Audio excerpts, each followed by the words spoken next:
We're gathered here today to say goodbye. After 5 fabulous weeks together, some of our number will be leaving us tomorrow. In the spirit of supporting the furtherment of one of Earth's oldest and most mysterious creatures, these selfless explorers are brave enough to board a bobbing orange tenderboat and present themselves to the Komodo dragon as dinner. I'm only joking. The brave part is getting on the tender. Komodo Island is one of the 17,508 islands that together make up the Republic of Indonesia. It's part of the Lesser Sunday chain, and this 291 square kilometer island is part of the Komodo National Park, home to the famed and feared Komodo dragon, the largest lizard on Earth. Today, we're going to talk about the natural beauty that you'll enjoy as your final view. And of course, we'll talk about the animal that will eat you. And in the spirit of survival, I'll share my top tips for surviving a run-in with a Komodo dragon so that you can enjoy tomorrow's magnificent port of call and live to tell the tale. So, first, the island. Komodo Island isn't uninhabited. Yeah, you heard that right. People actually live here. They live surrounded by immense beauty, alongside a vast menagerie of local fauna, from Javan deer and water buffalo to pigs, cockatoos, and gregarious macaque monkeys. At the last count, 1,800 people live in the Komodo village on the island. Descendants of some ancient tribe? Not anymore. The last of the traditional tribespeople passed away in the 1980s. Today's community on Komodo Island are descendants of former convicts who were exiled to the island. I thought Alcatraz sounded like a bad deal, until I heard about being locked up on an island with ferocious dragons. But the prisoners seem to like it here, or at least they learned to love it. And there's plenty to love. After a 6 a.m. exercise class out in the yard, followed by a couple of hours of hard labor and a bowl of rice for breakfast, I imagine inmates 206 through 291 were given some free time to go and relax on the island's pink sand beach. They probably had a great time. It's actually one of only 7 pink sand beaches in the world, a creation of the natural blending of pristine white sand with coarse red sand, degraded coral. Don't tell Steve. There is also a village, as I already mentioned, where the inhabitants of the island live within a cage. They've got a school, they've got local facilities, and when ships are in, they also put on a small craft market where you can buy handcrafted souvenirs to commemorate your visit. If you get eaten before we leave, they just resell the craft to the next visitors. It's fine. Let's talk about the real reason people love to visit this stunning Jurassic island. It's got to be the Komodo dragons. Now, for a while, no one outside of this area knew they existed. But then the Dutch, who had started colonizing parts of Indonesia in the 1600s, and by the 19th century were calling this region the Dutch East Indies. Well, the Dutch heard a rumor about a terrifying land crocodile. In 1910, Lieutenant Steen van Hunsbroek of the Dutch colonial administration decided to take a look. He ventured over to the island in a boat from Flores and started his search. Well, it didn't take long for him to meet the locals, and he knew exactly which creature this supposed land crocodile was. It took him a few days, but he managed to kill one of the lizards to study it. And while slightly later than the heyday of Victorian exploration with the likes of Charles Darwin, this was still the pre-World War era, and specimens of mysterious and otherwise unidentified species was still the talk of the town. Biologists and people who dressed like biologists pored over the creature, the anatomy, the skin, the contents of its stomach, and they were very excited by it. In 1912, Peter Owens, the director of the Zoological Museum of Bogor in Java, wrote a paper about the creature, and something of a Komodo dragon frenzy began. So much so that the Dutch government realized that if they didn't intervene, there wouldn't be many Komodo dragons around for much longer. People were poaching them left, right, and center. Some were shot for personal taxidermy collections. Others were captured alive and shipped around the world to zoos who eagerly awaited their modern-day dinosaur. London was the first city to display live Komodo dragons outside of Indonesia, when 2 dragons went on display in 1927. New York followed soon after. And actually, there are still 3 stuffed Komodo dragons from this period on display in the American Museum of Natural History in Manhattan. So, to ensure the continuation of the species in the wild, the Dutch government banned sport hunting of Komodo dragons and significantly limited the number of dragons being taken off the island for scientific study. About a century later, Komodo dragons are still on the endangered species list. Today, there are estimated to be about 3,000 dragons currently living on Komodo Island, outnumbering the human population by about 1 to 2, and more so daily. So what do we know about Komodo dragons?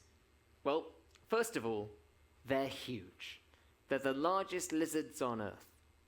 An average male Komodo dragon weighs in at 79 to 91 kilograms. That's 174 to 201 pounds. That's at least 20 kilograms heavier than me. They measure up about 2.6 meters or 8'5". They're pretty imposing on their hind legs. The largest ever recorded weighed in at a whopping total of 166 kilograms or 366 pounds and stood at an imposing 3.13 meters or 10 foot 3 inches tall. Terrifying. They're a type of monitor lizard. It's endemic to 4 Indonesian islands: Komodo, Rinca, Flores, and Gili Motang. And probably no surprise here, they're top of the food chain. The prime position, known as the apex predator. They're the boss. They eat deer, pigs, goats, even other Komodo dragons. And how they eat is pretty terrifying. People think that they bite their prey, injecting it with some poisonous saliva, and then slowly stalk it until it dies. But that's not the case, or at least it's not the preference. Komodo dragons don't want to wait for dinner. Komodo dragons have such brute force that they can kill a wild boar in a matter of seconds. They're fast enough to run or swim at speeds of up to 20 miles an hour in short bursts. And when they catch you, they'll start tearing large chunks of flesh, and no chewing, they'll just swallow it whole. If the animal's carcass is small enough, think a small deer or a regular-sized goat, then the dragon will just munch that thing down whole, bones and all. Of course, it's not going to rush dinner. It's important to save your food.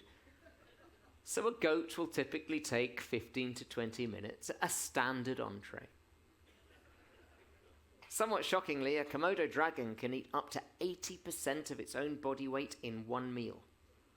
And then, just like my dad does, it'll go and lie in the sun and have a bit of a sleep while it digests. And that part's important, because the heat of the sun actually helps speed up the digestion process, and it prevents undigested food starting to rot in the dragon's stomach. The meal ends as many a frat boy Saturday night does, and the dragon regurgitates the remaining contents of its stomach, which usually consists of horns, hair, and a few teeth. Maybe the odd filling or a titanium hip if dinner was a cruise ship guest. The dragon then wipes its mouth on the bushes for a bit of a clean-up, and then plods on with its day. And that meal thanks to the dragon's incredibly slow metabolism, can last the beast for days, weeks even. A full-size Komodo dragon can get through a year on just 12 meals. And can that meal really be a human? Yes, it really can. But there's no need to be overly concerned, because the dragons are naturally cautious of humans and they don't want to attack. Generally, a Komodo dragon will only attack a human if provoked, and they will only eat that human who has already died. That's something that the locals came to realize when Komodo dragons started digging up their deceased relatives through the soft, sandy soil of the old graveyard. They've since moved. As of yet, all cruise ship guests have survived Komodo Island, as have 96% of the crew. Really, there's no real need for concern. Follow the instructions of your guide and you will enjoy a thrilling and safe experience on the island. In 38 years, Komodo dragons have attacked just 24 humans. 5 of those attacks were fatal, and the majority of those attacks weren't on tourists at all, but were on locals. So, we know how they eat and who, but what about their love lives? Well, mating season begins in May and it goes through to about August. And actually, again, there's something of a frat boy vibe going on here.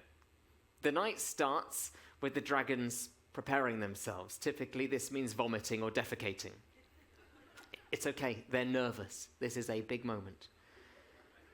Once they're ready, the male dragons will fight over the females. And the victor who wins the fight wins the right to introduce himself to the dashing dame of a dragon who observed this whole macho display. But this doesn't mean that he can mate with her. There's still a courtship process to follow. So, the loser slinks off moping. The victor sticks out his tongue at the female that he's trying to impress. I mean, really, are they teenagers?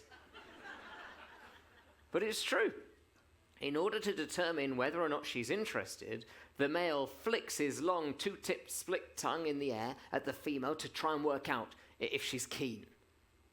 Now, if she is interested, she'll play a bit hard to get for a bit. There'll be a little bit of claws, a little bit of teeth involved. But that just really gets a dragon going. Oh my. And so with a generous measure of chin rubbing, a bit of back scratching, some raunchy reptilian licking, the pair are on. It's a match made in heaven. Maybe literally if you consider the beautiful surroundings. And the happy couple gets to business. Females lay their eggs in September and often will lay about 20 eggs in a self-dug nesting hole, where the eggs incubate for about 7 to 8 months. And it's as if nature were planned out here. The eggs hatch in April, which is just the same time that insects are most plentiful on the island, to give the little dragons a good start in life. Now, the young dragons are really cute, but they're also really tasty. And so they'll scuttle up trees and take cover for the first little while as they grow, out of the way of the larger dragons, who really don't mind eating their young. Juvenile dragons make up about 10% of an adult Komodo dragon's diet. But here's something fascinating. While Komodo dragons are often monogamous and committed to one partner, female dragons are strong, independent women. Don't need no man sort of gals. This is incredible. Female Komodo dragons really don't need a man to reproduce. They can do it all on their own. Yeah. It's called parthenogenesis, and it was discovered in London Zoo, of all places. So, London Zoo had a female Komodo dragon called Sungay at the turn of the millennium. And she'd been separated from male company for more than 2 years. And then, in late 2005, she laid a clutch of eggs. Well, naturally, the scientists considered 3 options. Sungay had secretly stored sperm from a previous encounter, a personal sperm bank in case she doesn't meet a better option. Or maybe Sungay was sneaking out at night and hooking up with someone special behind the bike shed. Perhaps divine intervention. Whatever it was, the scientists were intrigued and puzzled. And then, a year later, in Chester Zoo, also in England, the exact same thing happened. Another single female Komodo dragon called Flora laid 11 eggs. Flora also insisted she had not been sneaking out in the dead of night. Flora said she'd never even had a boyfriend. Well, of her 11 eggs, 7 hatched. And all 7 were male. The same was true for Sungay. And so the scientists got to work. And it's true, neither Flora nor Sungay had had a secret boyfriend. They really had both independently given birth. The birth certificate doesn't say father unknown. There is no father. He doesn't exist. Gentlemen, evolution has phased us out. Here's how it works. Where humans have an XY chromosome that determines our sex, reptiles have a ZW sex determination system. ZZ means you're a male reptile. ZW means you are a female reptile. Well, by a miraculous quirk of nature, sometimes this happens. And we need to start with a brief biology recap. All animal cells have pairs of chromosomes, except sex cells, the sperm and the egg. They have just one set of chromosomes because the idea is that they're going to pair up with one set of chromosomes from the partner and therefore create their own totally new arrangement of paired chromosomes. Well, as in the case of humans, the same is true in reptiles like the Komodo dragon. And the process of dividing a cell from a cell with paired chromosomes, known in the lingo as a diploid cell, to becoming a cell with just one set of chromosomes, a haploid cell, is called meiosis. Meiosis results in a single set haploid cell. Well, in the creation of eggs, sometimes a haploid cell divides again, but this time via a process called mitosis, which is essentially a cell creating a clone of itself. If this happens, that means there are now 2 sets of chromosomes. 2 sets of chromosomes that can therefore pair up, giving the prospect of a self-fertilized egg. And how did the scientists arrive at that conclusion from the anecdotal data that all self-fertilized eggs were male? Well, a male reptile has 2 Z chromosomes. A female reptile has 1 Z and 1 W. So if the same cell has split and then combined, it must have the same sex chromosome. ZZ will result in the birth of a healthy male offspring. WW will result in an unviable egg and therefore no offspring. It's impossible for a Komodo dragon to independently conceive a female dragon. But here's what it can do, and this is evolutionary adaptation at its finest. This one adaptation is species saving. If there were only one female human left on this planet, that would be it. The end. Goodbye. If there were just one female Komodo dragon left on this planet, she could give birth to a male offspring with whom she could then revitalize the species by subsequently having natural offspring with her own son. A little ethically dubious from a human perspective, but these are Jurassic-era lizards we're talking about here. So, I'm sure some of you are positively quaking in your seats, petrified by the terrifying face-to-face encounter with a legitimate Tyrannosaurus terror tomorrow. And no doubt you look to me, your friendly and fearless, adventurous explorer, for some guidance on how to stay safe on such a treacherous travail. So, not one to disappoint, here are my top tips for getting the most out of your excursion on Komodo Island. And we'll take more questions this evening before the shows. First, always listen to your guide. They are the expert and will give you instructions for your own safety. Second, ignore your guide if they tell you to put any part of your body in a Komodo dragon's mouth. This has been scientifically proven to be a bad idea. Third, don't wear perfume.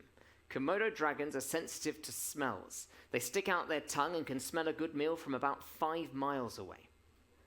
4, talking of smells, Komodo dragons can smell blood, and they think it's delicious. So, ladies, if this is relevant to you this week, please let your guide know. It might not be so relevant for some of you. I get that.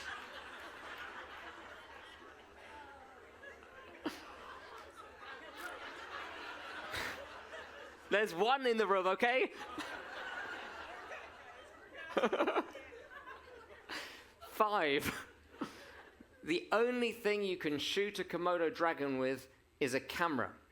Make sure you charge your batteries tonight. It might not save your life, but it can be used as evidence in court.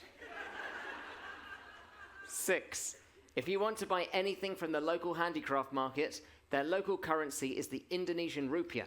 The easiest way to get cash on board is to raid a crew member's cabin.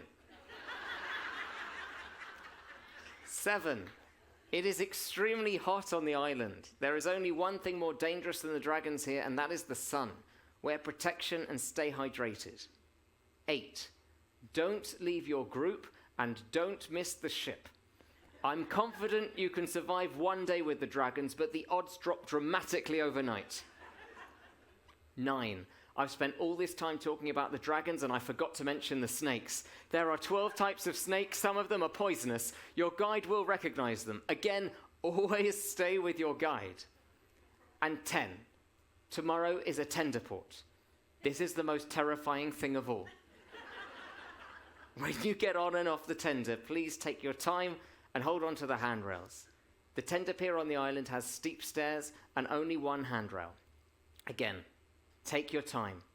Don't fall in the water. Komodo dragons can swim. Good luck. Have a great time.